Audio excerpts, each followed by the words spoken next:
Let's talk about the importance of community.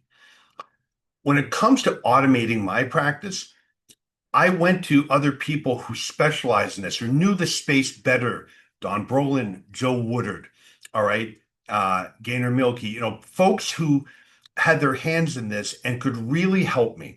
And what I have discovered through my own tax rep network community is in trying to get your practice to the next level, it helps to have a community around you who are going through the same struggles, may have already found a path to move up the mountain, as it were.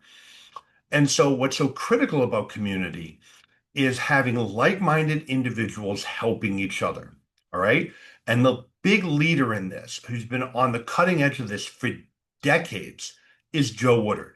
All right. He's the founder of the Scaling New Heights Conference and the Woodard Community. And I just want to let you know this is an opportunity for you to learn from one of the masters and other people in the community when it comes to automating their practice, whether it's accounting or tax, doesn't matter. All right.